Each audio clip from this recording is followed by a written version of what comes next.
तो सबसे पहले तो आप सभी लोगों का बहुत बहुत स्वागत है, अभिनंदन है। जो लोग पहली बार जुड़े हैं वो चैनल को सब्सक्राइब कर लें, वीडियो को लाइक कर दें और चैनल को आगे भी फॉरवर्ड कर दें, जिससे कि आप सभी लोगों को लगातार ये क्लासेस मिलती रहें। दोस्तों, मेरा नाम है डॉक्टर ललित और मैं पढ़ाऊंगा आज आपको मैथमेटिक्स, और हमेशा पढ़ाता हूँ मैथमेटिक्स। तो पहला सवाल थोड़ा सा भारी होगा। अरे क्या बात है, थोड़ा सा भारी होगा और इस भारी भरकम सवाल को मैं आपके सामने रखता हूँ। क्वेश्चन है, angle A B C is equal to 90 degree. B C D E के समांतर होने पर यदि ए बी बराबर 12 है, डी बी बराबर 6 सेंटीमीटर है और बी सी बराबर 10 सेंटीमीटर हो तो डी ई की लंबाई कितनी है। क्वेश्चन आपके सामने है और यहाँ पर आप आसानी से क्वेश्चन को समझ पाएंगे अगर मुझे आपसे उम्मीद है और आशाएं हैं कि आप इस सवाल को बहुत अच्छे से करने की कोशिश करेंगे। क्वेश्चन आपके सामने है, एक यहाँ पर डी सी जो है वो बी सी जो है डी ई के समांतर दिया हुआ है। अब सवाल आपके समक्ष है, आपको देना है जवाब और मुझे उम्मीद है कि इस सवाल को आप आसानी से करेंगे। मैं भी समझा देता हूँ, शायद आपको पुरानी बातें याद आ जाएं। देखो, सवाल समझने की कोशिश करना। उसने बोला है ये दोनों समांतर हैं, यानी उसने बोला बी सी और डी ई समांतर है, ये दोनों ही बराबर हैं। जब ये समांतर होगी इसका मतलब क्या, मध्य बिंदु से होकर जाएगा ये वैल्यू, कोई प्रॉब्लम नहीं है। ए बी यानी यहाँ से यहाँ तक की डिस्टेंस 12, डी बी आपने कहा 6 और बी सी 10 है।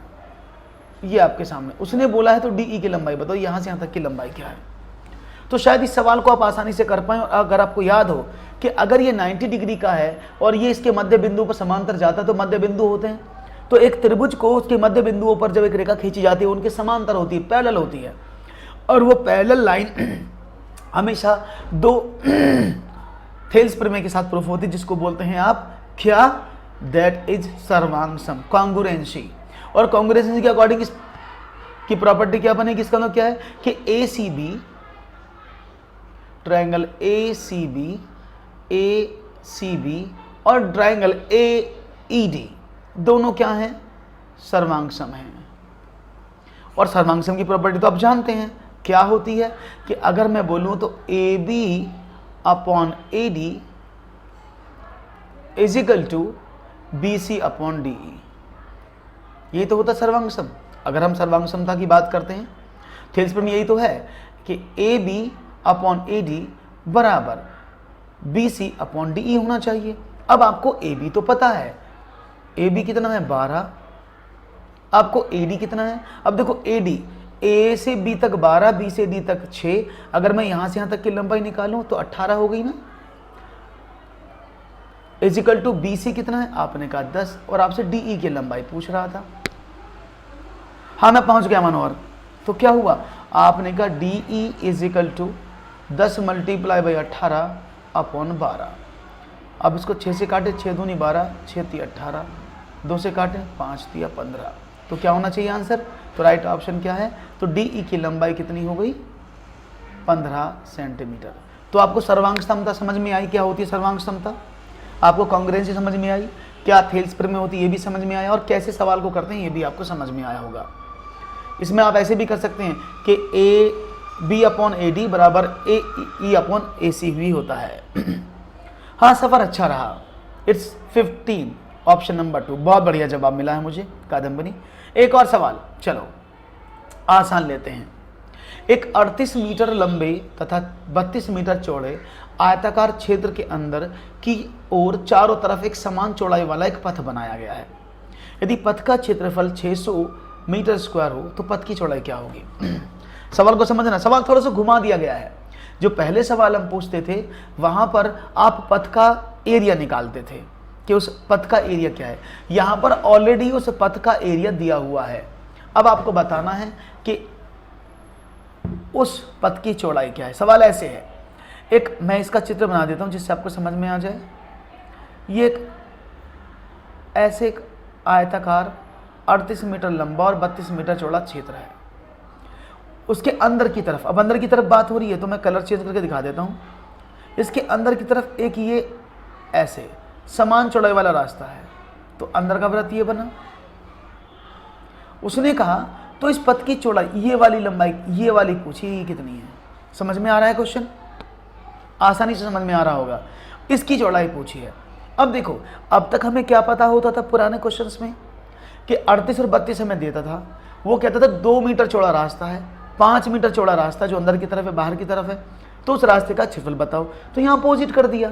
तो मैंने क्या किया, मैंने एक छोटा सा काम किया। वो काम क्या, देखना अभी मैंने क्या किया। मैंने कहा कि भाई ये वाला जो रास्ता माना ये x लंबाई का है, इस रास्ते की चौड़ाई जो है वो x है। क्लियर है, बात समझ में आई? मैंने माना वो x है, तो ये अंदर वाले की लंबाई कितनी हो जाएगी? आपने कहा 38 ये था, x इधर से कम हो गया, x इधर से कम हो गया। आपने चौड़ाई की बात की तो क्या हो जाएगा, 32 ये था, -x और -x इधर से कम हो गया, यही तो होगा। आपने कहा बिल्कुल। तो इसकी जो विदाउट रास्ते के जो लंबाई वो कितनी है, 38 - 2x, और चौड़ाई कितनी है, 32 - 2x, ये इसकी चौड़ाई है। अब देखो उसने बोला रास्ते का क्षेत्रफल, रास्ते का क्षेत्रफल कैसे निकलेगा? अगर मैं इस बड़े वाले आयत के क्षेत्रफल से इस अंदर वाले क्षेत्रफल को घटा दूं, अंदर वाले का क्षेत्रफल कितना था, लंबाई 38 - 2x, चौड़ाई 32 - 2x, तो मुझे 600 मिलना चाहिए, ये तो मतलब है। हाँ जी, अगर मैं ऐसे करूं तो आप समझ रहे हो ना कि भाई 38 × 32 माइनस का अगर मैं करता हूं तो भाई पूरे आयत का क्षेत्रफल में से अगर मैं उस अंदर वाले रास्ते को छोड़कर क्षेत्रफल निकाल दूं तो रास्ते का क्षेत्रफल आना चाहिए, वही मैंने कर दिया। तो अब क्या हुआ, अब 38 × 32 तो आपने ऐसे छोड़ दिया, 38 × 32 माइनस, अब इसकी गुणा करें, देखो 38 की गुणा 32 में की तो क्या हुआ, 38 × 32 माइनस का, जब 38 की गुणा इसमें हुई, भाई इसकी इसमें 38 की, तो माइनस का 38 दूनी 76x, और जब इसकी गुणा इसमें हुई तो माइनस का 32 दूनी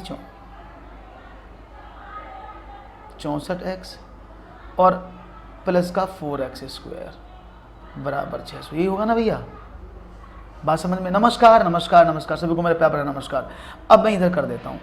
अब ये क्या हुआ, ये हुआ 38 × 32 माइनस, इसको करें 38 × 32 प्लस माइनस का 6 और 4 10, 7 6 140 x प्लस का और माइनस का 4x² इजिकल टू कितना हुआ, 600। अब इससे इसको काट दें, मल्टीप्लाई मत करना तो मुश्किल पड़ेगा। अब क्या हुआ, अब आपने इसको 4 से डिवाइड कर दिया तो क्या बना, ये हुआ 4 × 12, 4 × 20 35x माइनस का x² बराबर 150। या आप इसको ऐसे भी कर सकते हैं कि भाई x² माइनस का 35x प्लस का 150 बराबर 0। अब इसके फैक्टर निकाल लो आप। गुड, राधे राधे। बात समझ, यहाँ तक कोई प्रॉब्लम किसी को तो मुझे बता देना। अब इसके फैक्टर कर लूँ। अब क्या करेंगे, फैक्टर में क्या होना चाहिए कि 150 के ऐसे दो फैक्टर करो जिनको जोड़ने पर 35 आए और मल्टीप्लाई करने पर 35। भाई मल्टीप्लाई करें तो 150 आए और जोड़े तो 35 आए, तो आपने क्या देखा,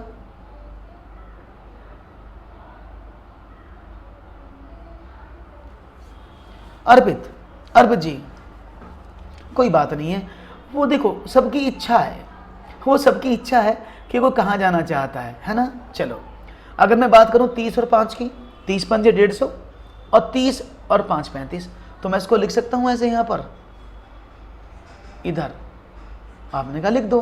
तो क्या हुआ, x² माइनस का 30x माइनस का 5x प्लस का 150। अब इसको फैक्टर करो, x कॉमन निकाला तो x माइनस का 30 माइनस का 5 बाहर निकाला तो x माइनस का 30। तो दो फैक्टर्स के बन गए, क्या क्या बन गए, एक तो बना x माइनस का 5 बराबर 0, x माइनस का 30 बराबर 0। तो यानी x बराबर 5 और x बराबर 30। अब दो वैल्यू आई। अब देखो ये रास्ते की चौड़ाई 30 तो नहीं हो सकती, क्योंकि 30 जोड़ दोगे घटा दोगे तो 32 कभी नहीं बचेगा, तो यानी 5 ही हो सकती है ना, क्योंकि 30 तो पुट ही नहीं कर सकते क्योंकि एक्सेस हो जाएगा।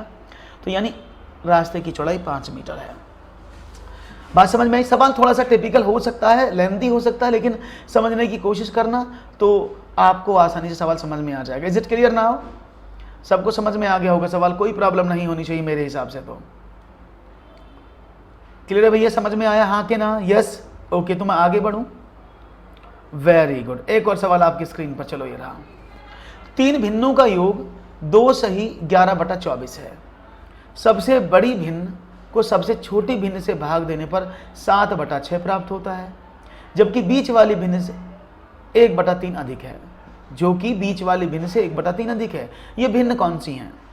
देखो, आप चाहें तो इसको यहीं से सॉल्व कर सकते हैं बाई ऑप्शन, या तो बाई ऑप्शन सॉल्व कर सकते हैं, या फिर इसको बेसिक से सॉल्व कर सकते हैं। अभी मैंने दोनों हिंट दे दिए हैं आपको कि 3 भिन्नों का योग जो है 2 सही 11/24 है।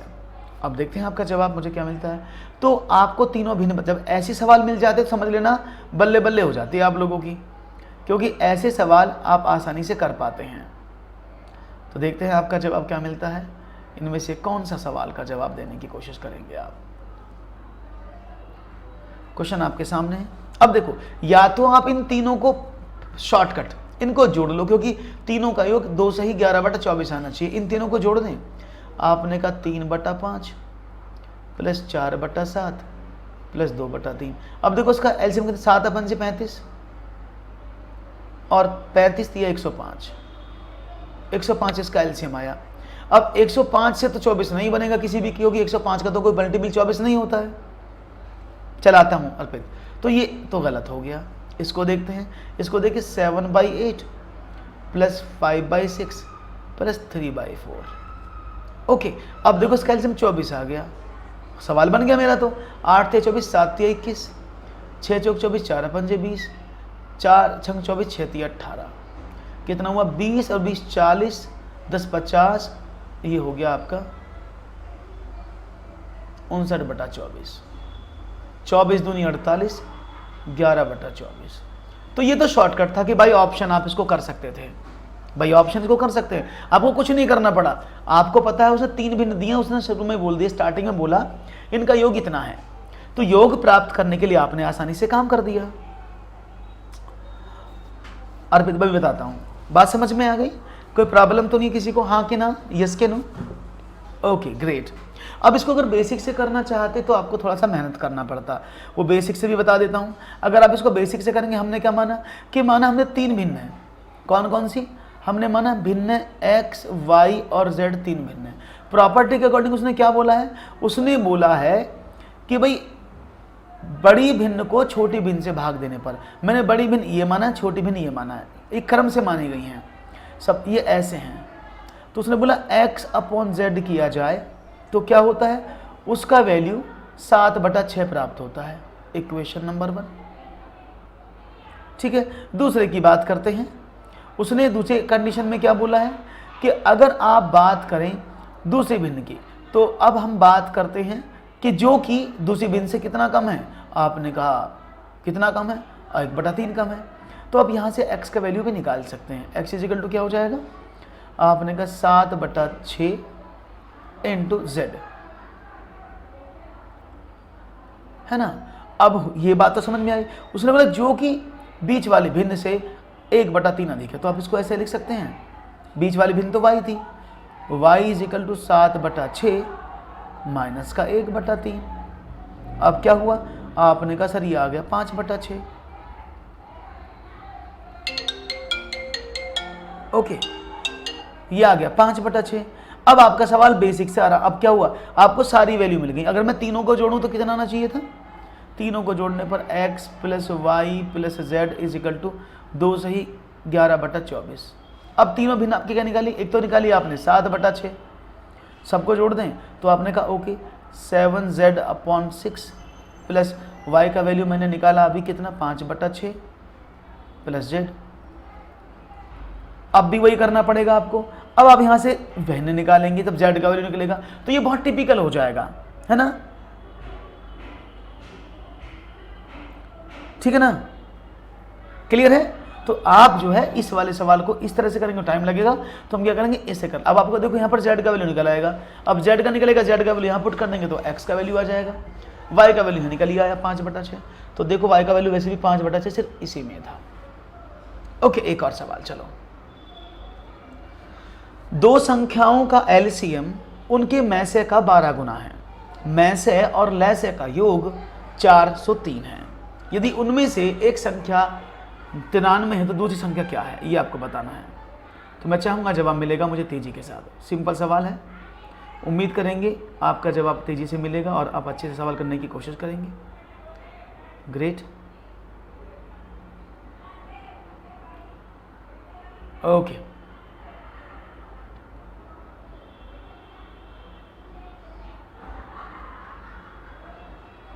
सवाल देखेंगे तेजी से क्या जवाब खुल खिलता है इसका।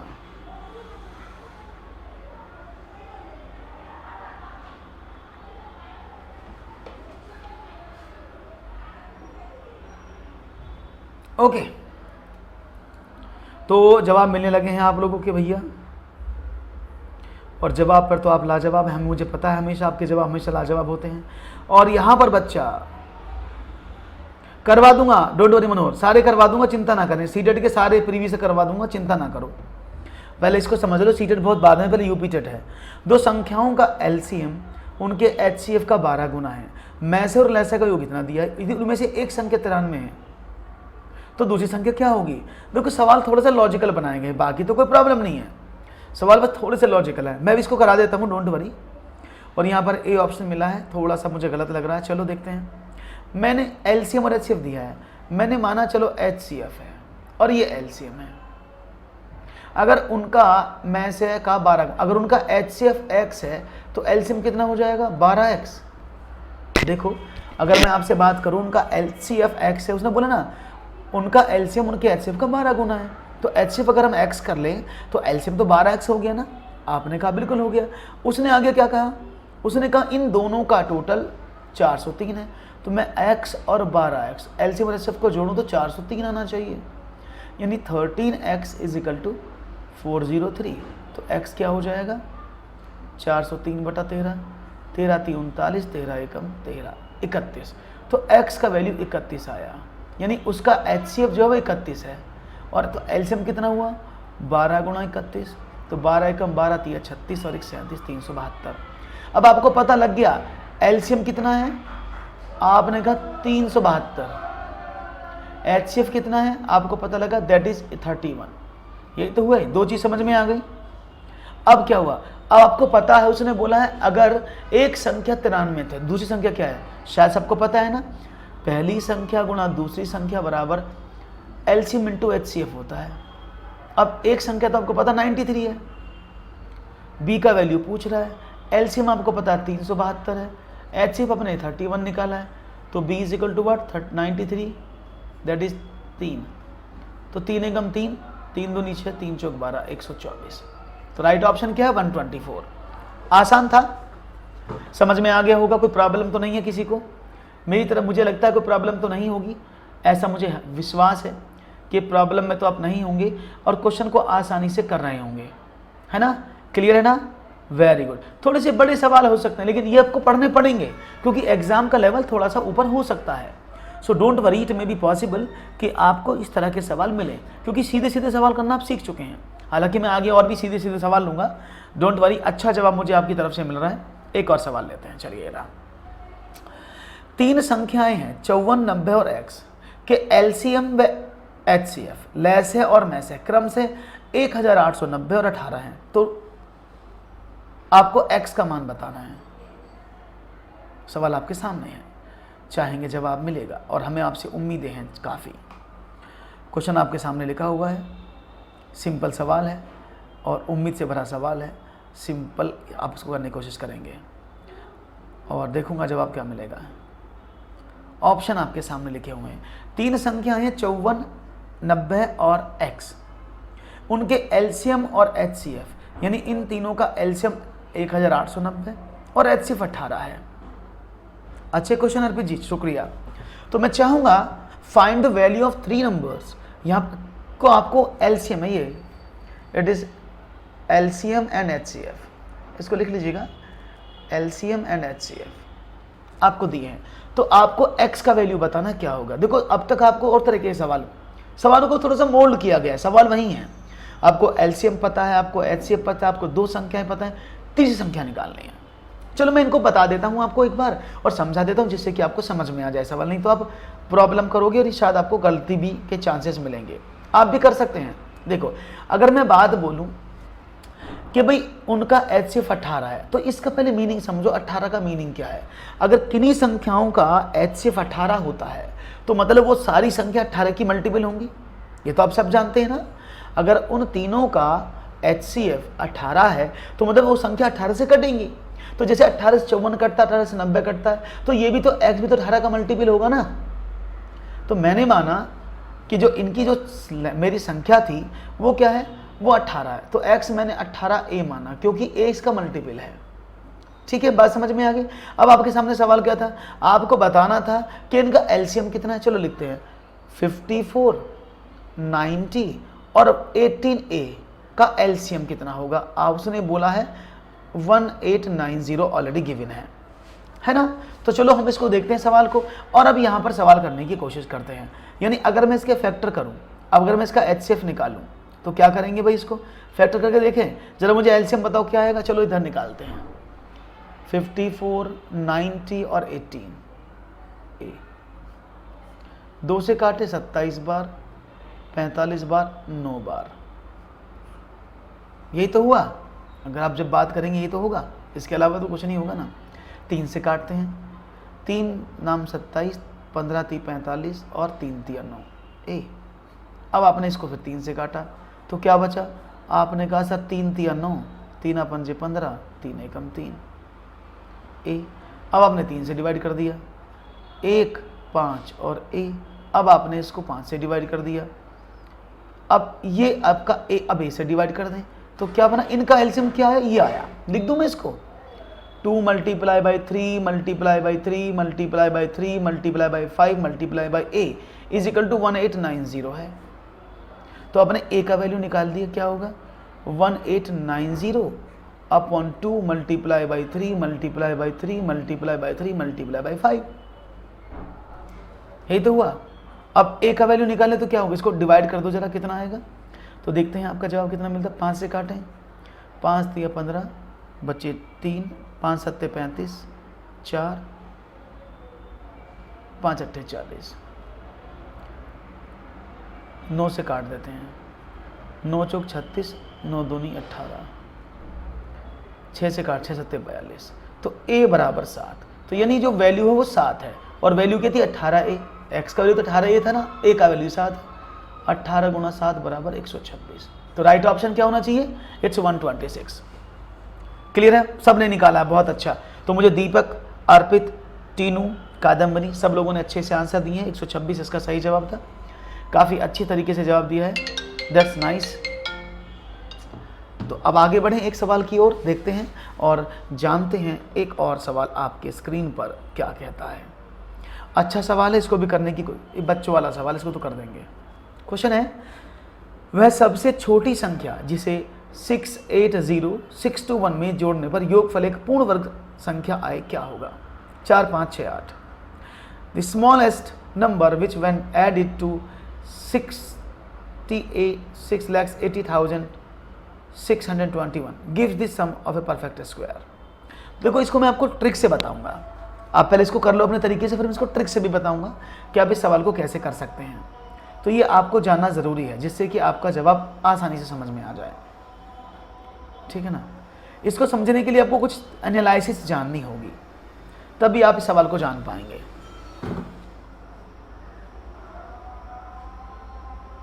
ओके, नहीं फ़ोन बाद में रिसीव करेंगे अर्पित जी, क्लास इंपॉर्टेंट है, फ़ोन तो बाद में भी आ जाएगा। वह सबसे छोटी संख्या जिसे इतने से जोड़ने पर, अब देखो यहाँ पर दो चीज़ समझना, मैं पहले इसको बाई ऑप्शन बताता हूँ, और बाई ऑप्शन उसने बोला पूर्ण वर्ग, तो पहले उससे पहले एक एनालिसिस मैं आपको बता देता हूँ पूर्ण वर्ग होने की क्या प्राथमिकता है। अब देखो, अगर मैं इकाई के अंक पर 1 2 3 4 5 6 7 8 और 9 या 0, इनके अलावा तो कोई नंबर नहीं आएगा ना, यही नंबर तो आएंगे, इसके अलावा तो कोई नंबर नहीं होगा ना। तो अगर मैं इसका स्क्वायर करता हूँ तो 1 आता है, इसका स्क्वायर करता हूँ तो 4 आता है, इसका स्क्वायर करता हूँ 9, इसका स्क्वायर करता हूँ तो 16 25 36 49 64 और 81, यही तो होते हैं। तो अगर मैं स्क्वायर करता हूँ तो मैं यूनिट प्लेस क्या देखा, इसका यूनिट प्लेस 1 है, इसका 4 है, 9 6 5 6 9 4 1। तो ये यूनिट प्लेस आते हैं जो रिपीट भी हैं। यानी किसी भी संख्या का पूर्ण वर्ग निकालो या वर्गमूल निकालो, वो तभी पूर्ण वर्ग बन सकता है जब उसके यूनिट प्लेस पर क्या हो, 1 हो, 4 हो, 5 हो, 6 या 9 हो। ये तो हो ना, 1 4 5 6 और 9। अगर ये संख्या किसी के यूनिट प्लेस पर है तो उसका परफेक्ट स्क्वायर बन सकता है। समझ में आ रही बात? तो चलो देखते हैं। अगर मैं इसमें 4 जोड़ दूं तो ये 25 हो जाएगा, तो ये तो पूर्ण बन सकता है पहले वाला सा। 5 जोड़ दो 26 हो जाएगा, ये भी बन सकता है। 6 जोड़ूं तो 6 और 1 7, 7 से तो नहीं बनेगा ना। अगर इसमें मैं 6 जोड़ता हूँ तो इकाई के अंक पर 7 होगा, और 7 तो है ही नहीं, क्योंकि अगर किसी यूनिट प्लेस पर 2 3 7 और 8 है तो वो कभी भी पूर्ण वर्ग नहीं बन सकती। ठीक है, तो ये तो वैसे कट गया, इसको भी काट दिया। अब क्या करें? अब 5 का नियम देखते हैं। तो 5 का नियम कहता है, जैसे मैंने लिखा 625, तो 625 में क्या होता है, 25 का फैक्टर 5 और इन दोनों के कॉन्जुगेट एलिमेंट की मल्टीप्लाई 2 गुणा 3। तो छोटी संख्या यहाँ लिख देते हैं। जैसे मैं 35 का स्क्वायर करता हूँ तो क्या होगा, आपने कहा 5 पंजे 25 और 3 से काटें तो कितना हो जाएगा, तो 3 चौक 12, यानी इससे आगे वाले की मल्टीप्लाई। अगर हम 45 का स्क्वायर करते हैं तो क्या होगा, 5 का स्क्वायर 25, 4 से आगे क्या आता है 5, 4 पंजे 20। अगर हम ऐसे 65 का स्क्वायर निकालें तो क्या होगा, 5 पंजे 25 और 6 से आगे क्या आता है 7, 7 छंग 42। तो इसको अपोजिट भी तो कर सकते हैं। अगर हमें 25 लिखा है तो 25 का तो 5 बन गया, और 12 के 2 फैक्टर देखे तो 3 गुणा 4, छोटा वाला आपने यहाँ पुट कर दिया। तो ऐसे भी इसको कर सकते हैं ना। तो ये बात आपको याद रखनी है। तो एनालिसिस को समझाने की मैं कोशिश कर रहा हूँ। तो अगर मैं यहाँ पुट करता हूँ 5 4 तो ये 25 बन जाएगा। अब ये रिमेनिंग नंबर जो है 2 कॉन्जुगेटिव नंबर का मल्टीपल होना चाहिए। अब 8 68 60 के 6 के 2 कॉन्जुगेटिव मल्टीपल की अगर हम बात, इस तरह से कैलकुलेशन तो करना पड़ेगा। बात करें तो कितना होगा, देखो अगर मैं 824 में 825 का गुणा कर दूं तो मेरा सवाल बन जाएगा। बस यही तो सवाल था। बात समझ में आ गई? तो राइट ऑप्शन था ऑप्शन नंबर 4। आप इसको ऐसे कर सकते हैं, अदरवाइज आप इसको जैसे मैंने बताया वैसे भी कर सकते थे। क्लियर है? तो यानी ये 84 और 82 इसे दो 82 में अगर आप 83 का मल्टीप्लाई करोगे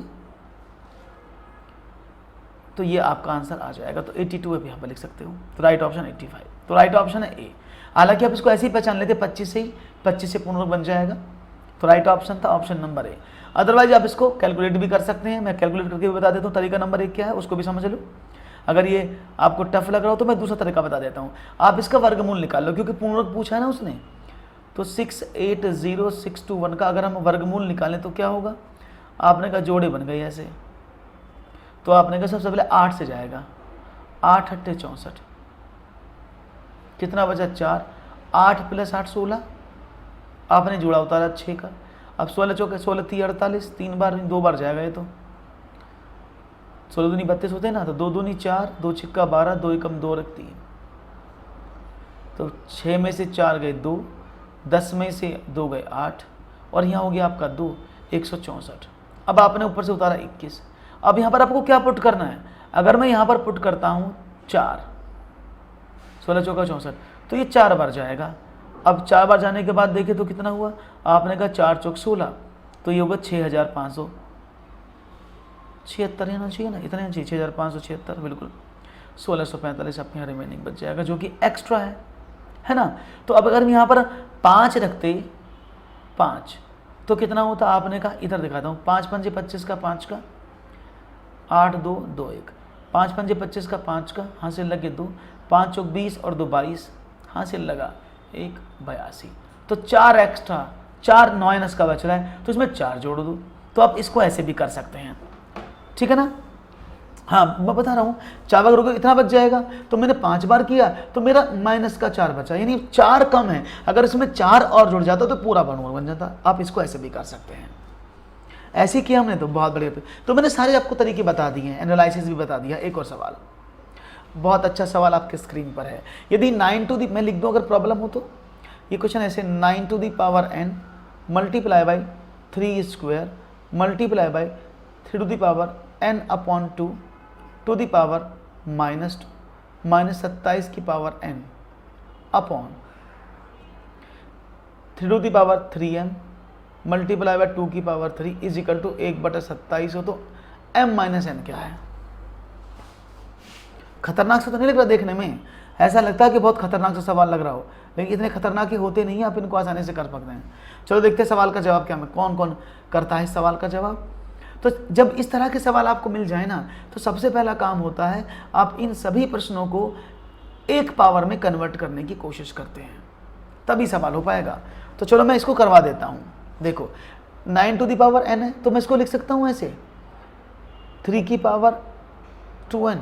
भाई देखो 3 की पावर 2 कर दिया, 2 की गुणा कर दी, 3 की पावर 2 अब देखो 3 की पावर, जब पावर की पावर होती है तो मल्टीप्लाई हो जाती है, तो कितना हो जाएगा 3 माइनस का n।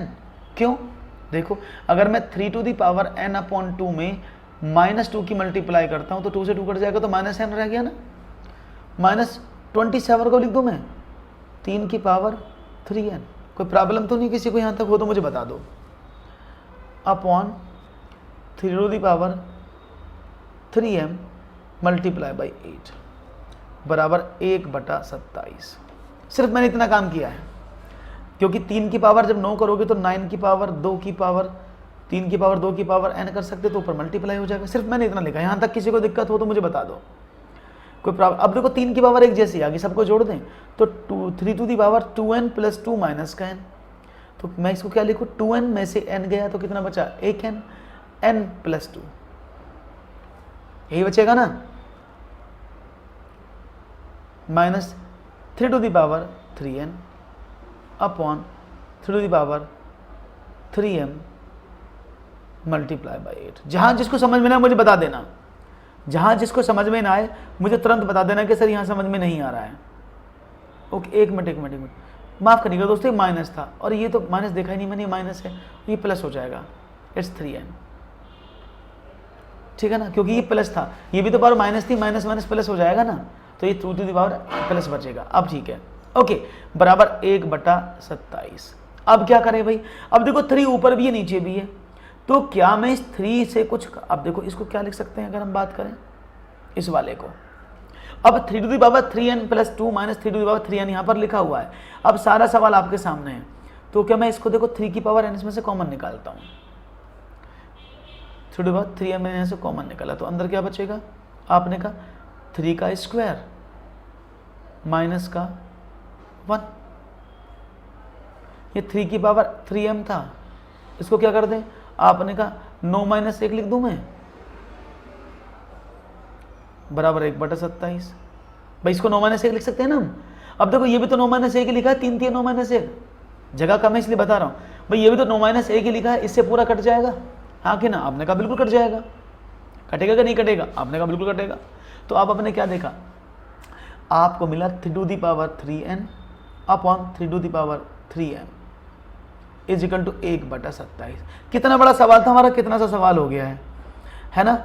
अब क्या करें, चलो करते हैं, इसको ऊपर ले गए तो 3n माइनस का 3m इज इक्वल टू, इसको लिख दो 1/3 की पावर 3, ऊपर जाएगा तो 3 की पावर -3, 3 से 3 कट गया तो क्या बचा 3n minus 3m is equal to minus का 3, 3 से डिवाइड कर दें तो n माइनस का m बराबर माइनस का 1। उसने पूछा m माइनस का n, तो माइनस की मल्टीप्लाई कर दी हमने इसमें, तो क्या हुआ m माइनस का n इज इक्वल टू 1। तो राइट ऑप्शन क्या होना चाहिए, ऑप्शन नंबर ए, 2 नहीं होगा इसका उत्तर। अभी समझ में आया सबको? थोड़ा सा टिपिकल सवाल है, देखो मैंने पहले ही बोला था कि सवाल का लेवल थोड़ा सा हाई होगा, आप उनको समझने की कोशिश करेंगे तो ये आपको एक बार में समझ में आ जाएंगे। क्लियर है? किसी को कोई प्रॉब्लम हो तो मुझसे पूछ ले, कहीं प्रॉब्लम आई हो तो मुझे बताओ, या कमेंट सेक्शन में मुझे बता सकते हैं कि सर यहाँ हमें प्रॉब्लम हो रही थी सवाल में, तो आप ये वाला सवाल हमें फिर से बता दो। हाँ कोई बात नहीं अर्पित जी, गलत सही तो होता रहेगा। एक्चुअली बहुत सारे लोचे थे ना इसमें, भाई आपको कैसे करना था ये नहीं समझ में आ रहा था, इसको कैसे ब्रेक करें ये समझ में नहीं आ रहा था, इस आर्ट को कैसे हटाना ये समझ में नहीं आ रहा था। तो ये बहुत सारी चीज़ें होती हैं जो ये अटक जाती हैं और ये प्रैक्टिस से आती हैं। अब आपको ये सवाल मिल जाएगा तो कोई बात नहीं अर्पित, ये तो गलत सही होता रहा, मैथमेटिक्स इसी का नाम है, तो ये आगे तक चलता रहेगा। Is it clear? बात समझ में आ गई? बहुत बढ़िया भाई, सभी लोगों को समझ में आई है। जिसको ना समझ में आई हो फिर से एक बार इसको रिकॉर्डेड सेशन को जरूर देखें। एक और सवाल, एक छात्र को एक संख्या में 8/17 से गुणा करने के लिए कहा गया, उसने गलती से 8/17 से भाग कर दिया, उसका उत्तर सही उत्तर से 225 अधिक आया, वह संख्या क्या थी? देखते हैं जवाब क्या मिलता है। एक छात्र को एक संख्या में 18/17 से गुणा करने के लिए कहा गया, उसने गलती से उसमें भाग कर दिया, तो उत्तर जो था 225 ज़्यादा आ गया। तो मतलब क्या है? तो आपको बताना है वो संख्या कौन सी है। देखते हैं जवाब में कितना आप दिखाते हैं मजबूती और सवाल को देते हैं मुझे तेजी के साथ अच्छा सा।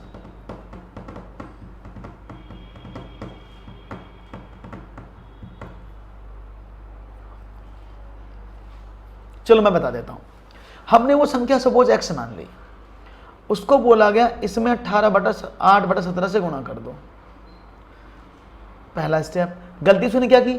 उसने x में 8/17 से भाग कर दिया, गलती यही तो की, यानी ये ऊपर आ गया तो 17x/8 हो गया, तो उसका उत्तर 17x/8 आया। यहां तक तो प्रॉब्लम नहीं है। उसने बोला ये वाला कितना हुआ? 8x/17। पहले वो ये करना था, उसने ये कर दिया, उसका उत्तर कितना ज़्यादा आया? दोनों का अंतर 225 हो गया। ये तो मतलब होगा। हाँ भैया, भाई दोनों का मतलब ये तो होगा। 17 और 8 का एलसीएम है 136। 8 17 में 17 की गुणा करेंगे तो 289 माइनस का 17 में 8 8 64 into x is equal to 225। ये क्या बना? 225x बटे 136 बराबर 225। या आप कह सकते हैं x is equal to what? 225 multiply by 136/225। तो x बराबर वो संख्या 136 थी। कितना आसान सवाल था, आसान था ना? अब खामखा घबरा जाते हो कि सर सवाल इतना भयंकर है, हम कैसे करेंगे, हमसे तो होगा ही नहीं, या वाह वाह, बहुत सारी चीज़ें आपके दिमाग में चलती हैं, है ना? लेकिन उनको चलने नहीं देना है, उनको समझना है। एक और सवाल आपके स्क्रीन पर रखता हूं और चाहूंगा इसका भी उत्तर आप आसानी से देने की कोशिश करेंगे। एक खोखले बेलनाकार पाइप में धातु का आयतन 527 सेंटीमीटर स्क्वायर है। इसकी लंबाई 14 सेंटीमीटर और बाहरी त्रिज्या 7 सेंटीमीटर है। पाइप की मोटाई कितनी है? देखो मैं इसको बना देता हूं, मैं इसका चित्र बना देता हूं जिससे कि आपको प्रॉब्लम ना हो। ये एक बेलन है, यहां बनाता हूं, इधर आपको अच्छा समझ में आएगा।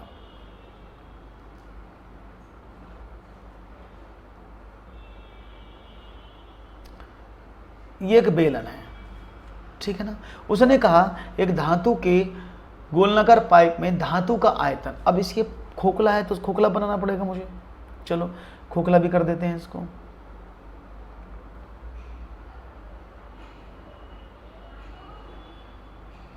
अब ये ऐसा पाइप है खोखला, ठीक है ना? समझ रहे हैं ना सवाल को ध्यान से? उसने बोला इस बेलनाकार पाइप में धातु का, अब धातु कितना है भाई? यहाँ तो खोखला है ना, तो इसकी जो आंतरिक त्रिज्या होती है उसको आर मानते हैं, जो इसकी बाहरी त्रिज्या होती है यहाँ से यहाँ तक की, ये वाली, इसको हम कैपिटल आर मानते हैं। तो धातु ये आर है, ये कैपिटल आर है। तो मैं इसको कलर कर से दिखा देता हूँ जिससे आपको आसान लगे। ये वाला चित्र समझ में आ जाएगा, सवाल हो जाएगा। ये वाला, ये आर है तो ये वाला कितना है? कैपिटल आर है। तो इसकी जो मोटाई है भाई वो इस पूरे यहाँ से यहाँ तक आर में से अगर मैं इस वाले को निकाल दूँ तो इसकी मोटाई क्या होगी? आर माइनस आर, ये तो होगी। अगर मैं इसकी मोटाई इसमें से निकाल दूं तो ये जो पूरी यहाँ से यहाँ तक की रेडियस थी इसमें से खोखली वाली निकाल दी, तो ये ठोस वाली आकृति के तो मोटाई बची। तो वो आर माइनस आर आपसे पूछ रहा है, उसने इस वाले आर का वैल्यू आपको 7 दिया हुआ है और इसकी जो ऊंचाई है वो h जो है वो 14 दी हुई है। अभी शायद आपको समझ में आ रहा होगा इस सवाल का जवाब क्या होना चाहिए। तो देखते हैं आपका जवाब। मैंने पूरा एक्सप्लेन कर दिया है, अब करने की कोशिश आप करोगे तो अच्छी बात, नहीं तो मैं कर देता हूँ। हाँ कोई बात नहीं यार, तो मैंने इसलिए आपको समझा दिया है कि इसको कैसे करना है। तो बता दें, देखो जब भी आप किसी खोखले बेलन का आयतन निकालते हैं तो वैसे बेलन का आयतन कितना होता है? पाई आर स्क्वायर एच होता है। क्योंकि यहाँ पर खोखला बेलन है तो आर 2 हैं, तो इस आर का मतलब कितना है? आर माइनस आर का स्क्वायर। बात समझ में आई? तो फॉर्मूला क्या बनेगा?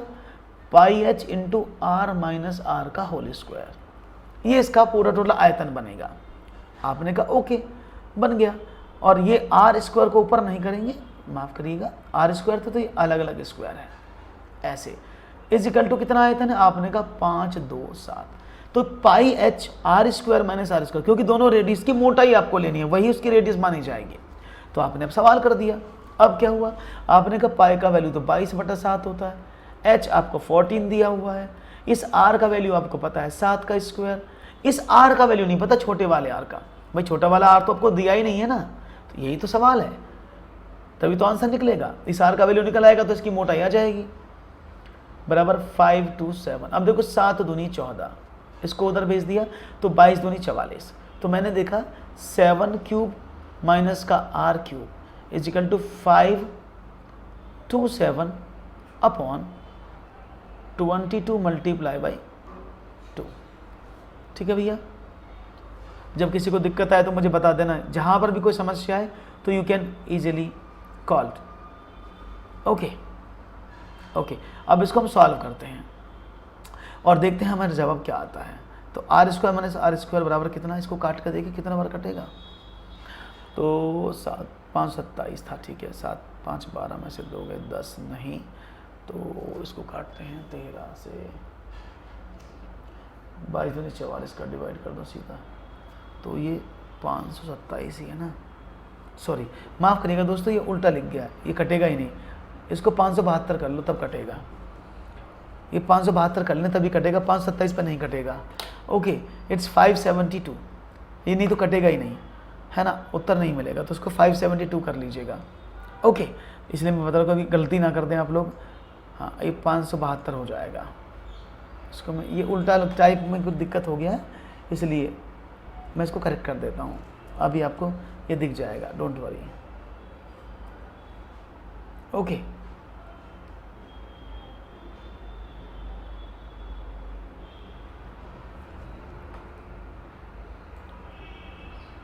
आपको शायद दिख भी रहा होगा, थोड़ा सा मुझे समय दीजिएगा, मैं इसको अपडेट कर दूँ आपके सामने, जिससे कि प्रॉब्लम ना हो।